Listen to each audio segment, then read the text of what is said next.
Monsieur Hanneman, je dirais simplement que tous les francophones ne sont pas d'accord avec la vision d'André Flau, la vision du PS, du MR, du CDH et des colos.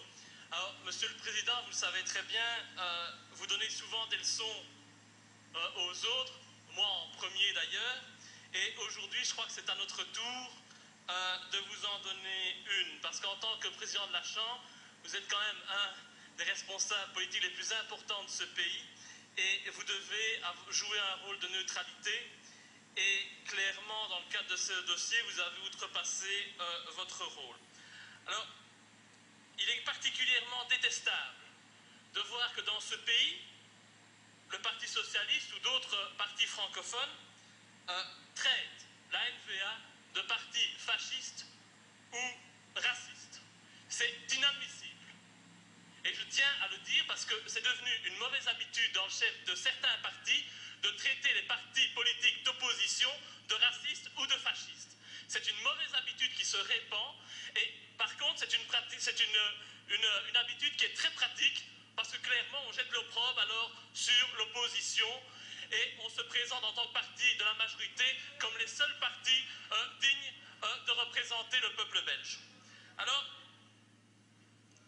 en ce qui concerne la nomination des bourgmestres, je ne pense pas qu'il s'agisse d'un déni de démocratie, loin de là. Comme l'a dit M. Yambon, ce sont les bourgmestres eux-mêmes qui n'ont pas respecté la loi, et donc il est normal que quand on ne respecte pas la loi, on ne soit pas nommé aux plus hautes fonctions communales. Alors je déplore aussi la volonté clairement affichée par les propos tenus dans ce rapport, d'une fois de plus, monter les communautés les unes contre les autres. Je pense que la surreprésentation flamande au sein des administrations est un mythe. Il faudrait peut-être aussi se poser les questions de savoir pourquoi les francophones ne peuvent pas accéder à ces fonctions. Ils n'accèdent souvent pas à ces fonctions parce qu'ils ne connaissent pas le néerlandais et qu'ils n'ont jamais aucune envie de l'apprendre. Et donc ça aussi, il faut avoir le courage de le dire, parce que se plaindre toujours comme le font les francophones, mais ne jamais agir dans un sens positif, c'est intolérable et il n'y a pas à stigmatiser la Flandre pour ces mesures. Alors voilà, je vais donc terminer en disant que je vais bien entendu soutenir cette motion. Je serai certainement le seul francophone à la soutenir, mais ça c'est devenu une habitude. Et je crois qu'il est important et que c'est la moindre des choses qu'au moins vous exprimiez des excuses. Elles s'imposent. Je crois que vous êtes le président de tous les parlementaires de cette assemblée, aussi bien des parlementaires francophones que de vos amis et de vos camarades socialistes, mais aussi des parlementaires néerlandophones. Et donc, je crois que les excuses s'imposent et c'est la moindre des choses. Je vous remercie. Merci, M. Louis. M. Thierry. Merci, M. Louis. M. Thierry.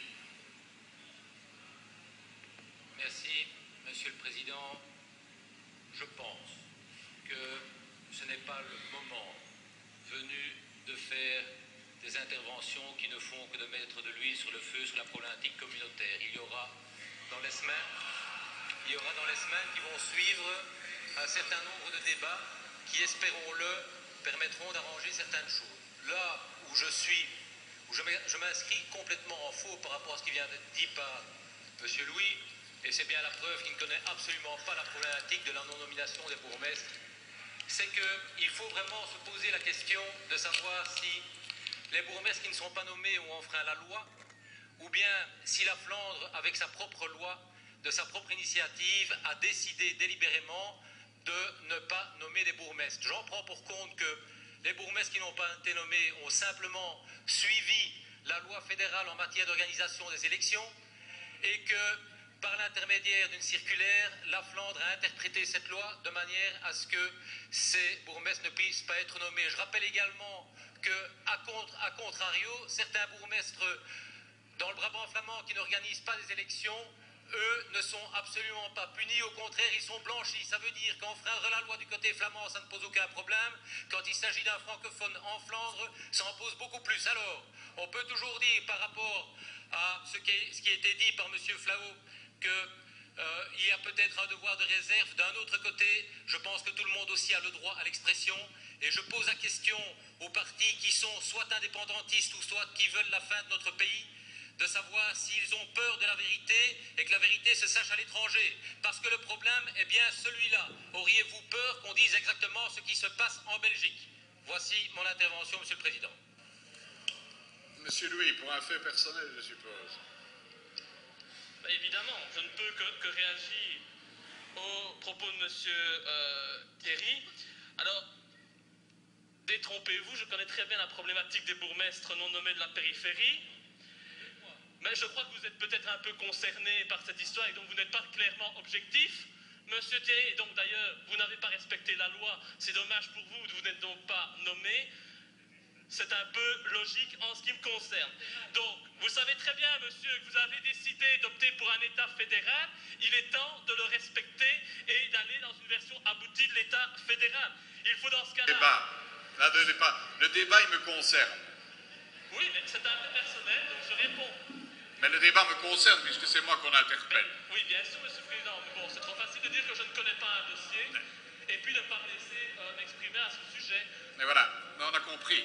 Ben non, je dis simplement que voilà, il faut aller jusqu'au bout de l'État fédéral, il faut supprimer les facilités et au moins la première chose à faire pour un bourgmestre qui veut être